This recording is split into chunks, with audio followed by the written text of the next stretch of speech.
India is facing a silent, creeping crisis. It is not a sudden disaster like an earthquake or a flood. It is a slow process turning fertile lands into dry, barren wastes. This process is called desertification. It does not mean new deserts like the Thar are forming everywhere. It means the biological productivity of our land is declining. The soil is losing its ability to support life, to grow crops, to sustain forests, to provide for animals and people. This threatens our future. To truly understand the problem, we must look at the numbers. The data tells a stark story. According to the Indian Space Research Organization, nearly 30% of India's total land area is undergoing degradation. This amounts to a massive 97.85 million hectares. Think of it this way: almost 1/3 of our country's land is losing its fertility and becoming less productive. This is not a small, localized issue. It is a nationwide crisis that affects states across the length and breadth of India. The problem is particularly severe in our arid and semi-arid regions, states like Rajasthan, Gujarat, Maharashtra, Jharkhand. In Rajasthan, for instance, a large percentage of the land is already arid and faces immense pressure, pushing it further towards desertification. But the problem is not limited to these states alone. Even in regions that we think of as green and fertile, such as parts of the Indo-Gangetic plains, land is degrading due to intensive agriculture, water mismanagement. While natural processes can contribute to desertification, the primary driver in India today is human activity. Our actions are putting unprecedented stress on our ecosystems. One of the biggest causes is deforestation. We are cutting down forests for agriculture, for building cities, and for timber. Trees are essential for healthy land. Their roots hold the soil together, preventing erosion from wind and water. Their leaves create a canopy that protects the soil from the harsh sun. When we remove this protective forest cover, the soil is left exposed and vulnerable, easily washed away or blown away, leading to degradation. Another major factor is overgrazing. However, when too many animals graze on a piece of land, they strip it of its vegetation. They eat the grasses and shrubs faster than they can regrow. Their hooves compact the soil. What was once a green pasture slowly turns into a dusty, barren patch of land, unable to support the very animals that depend on it. Our agricultural practices are also contributing to the problem. The drive to produce more food has led to intensive farming methods that are not sustainable in the long run. The overuse of chemical fertilizers and pesticides degrades soil health, killing the beneficial microorganisms that keep it alive and fertile. In many parts of the country, farmers are growing water-intensive crops like sugarcane and rice in dry regions. This leads to the over-extraction of groundwater. As water tables fall, the land becomes drier and the risk of salinization increases, making it unfit for cultivation. Finally, climate change is acting as a force multiplier, making a bad situation worse. Changing weather patterns are leading to more frequent and intense droughts in some areas, and heavy, erratic rainfall in others. Long periods of drought dry out the soil and kill vegetation, making the land prone to wind erosion. A sudden, intense burst of rain on bare soil can cause massive topsoil loss.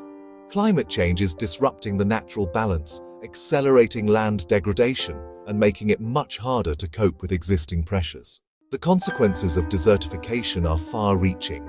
Create, a vicious cycle of poverty and environmental damage. The most immediate impact is on food security. As land degrades, agricultural productivity declines. Farmers find it harder to grow enough food to feed their families and to sell in the market. This leads to lower incomes and increased food insecurity, particularly for small and marginal farmers. The land that should be our greatest ally is becoming less reliable. The environmental consequences are equally severe. Desertification leads to a significant loss of biodiversity. Plants, animals, microorganisms disappear as the land degrades. This loss weakens essential services like water purification, pollination, and climate regulation. Degraded land is less able to absorb carbon dioxide. It can even become a source of emissions, creating a dangerous feedback loop. When land can no longer support livelihoods, people are forced to abandon their homes and migrate to urban areas, putting immense pressure on our cities and tearing social fabric. Those left behind, often women, children, and the elderly, face increased hardship and vulnerability. Healthy land acts like a sponge, recharging groundwater. When land degrades, rain runs off quickly, causing floods downstream and failing to replenish aquifers. This leads to a decline in water availability for drinking, sanitation, and agriculture. Desertification is fundamentally a water crisis as well. Faced with this enormous challenge, India is taking significant steps to combat desertification and restore degraded lands. Under the United Nations Convention to Combat Desertification, India has pledged to restore 26 million hectares by the year 2030. This ambitious target has put land restoration at the center of national policy. Various ministries are working together: Ministry of Environment, Forest and Climate Change, Ministry of Rural Development, Ministry of Agriculture. The Mahatma Gandhi National Rural Employment Guarantee Act has a strong focus on natural resource management, water conservation, afforestation, and land development, creating jobs and rejuvenating ecosystems. Pradhan Mantri Krishi Sinchai Yojana improves water use efficiency through its per-drop, more-crop component, promoting drip and sprinkler systems. Community participation is proving most effective. Across India, villages have transformed barren lands back into productive assets. In semi-arid Rajasthan, communities revived johads and small earthen check dams to capture rainwater. This has recharged groundwater, brought rivers back to life, and allowed agriculture to flourish once again. Civil society bridges policy and practice, promoting sustainable land management, training, and access to schemes.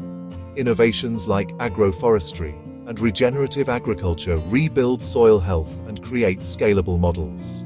The fight against desertification is not just top-down, it is a movement from the ground up. To win the war against desertification, we need practical, sustainable solutions at massive scale. Reforestation, afforestation, planting more trees in degraded forests, planting trees on other lands. Not just planting saplings. Choose the right species for the right place.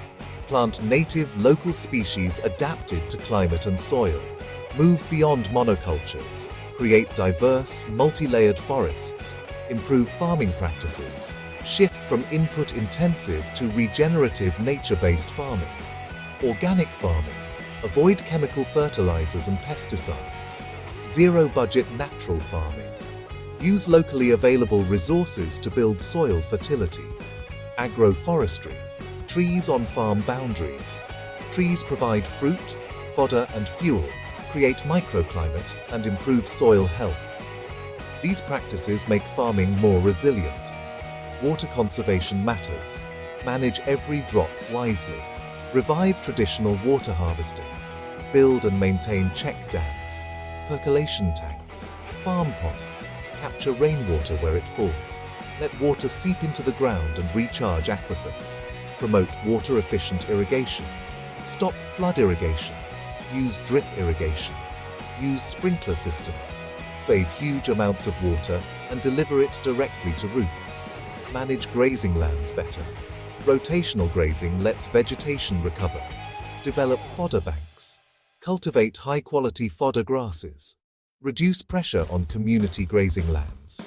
Protect and regenerate common lands. Secure livelihoods of pastoralists and small farmers. Integrate trees, crops, livestock and water.